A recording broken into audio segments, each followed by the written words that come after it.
Welcome to Mahalakshmi saris. మళ్ళీ మీ ముందుకు వచ్చేసానండి సరికొత్త మోడల్స్ తో.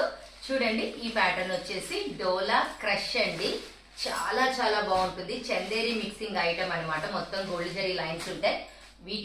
వీటిలో అన్నిట్లో సింగిల్ పిక్స్ పెడతానండి. చూడండి, చాలా బాగుంటాయి. ఇది వచ్చేసి టర్కీ జార్జెట్ అండి. ఫ్లోరల్ థీమ్ తో బాగుంటుంది. ఇది వచ్చేసి హెచ్ఓ సిల్క్ అనమాట. మొత్తం గోల్డ్ జరీ చెక్స్ ప్యాటర్న్ తో ఫ్లోరల్ డిజైన్స్ తో హైలైట్ గా ఉంటుంది అనమాట ప్యాటర్న్. ఇది వచ్చేసి ఖాదీ జార్జెట్ అండి. Floral concept. శారీ మొత్తం కూడా గోల్డ్ జరీ బుటీస్ వస్తాయండి. చాలా కలర్ఫుల్ గా ఉంటుంది. ఈ ఐటమ్ వచ్చేసి డోలా పట్టు శారీస్ అండి. బోర్డర్ అంతా మనకి పిచ్ వాయ్ డిజైన్ వస్తుంది. కలర్ఫుల్ గా ఉంటుంది అనమాట ఐటమ్. ఇది వచ్చేసి పొజిషన్ ప్రింట్స్ మీద రష్యన్ జార్జెట్ అండి. చాలా బాగుంటుందండి డిజైన్ కూడా. ఈ ఐటమ్ వచ్చేసి మనకి చందేరి సిల్క్ అండి. మనకు మొత్తం స్కాలప్ బోర్డర్ వస్తుంది. శారీ వచ్చేసి ఇలా డబల్ షేడెడ్ ఐటమ్ అనమాట. చూసారు కదా మోడల్స్ అన్ని. మరి ఇవన్నీ సింగిల్ పిక్స్ కోసం వెయిట్ చేయండి మై డియర్ ఫ్రెండ్స్. బాయ్.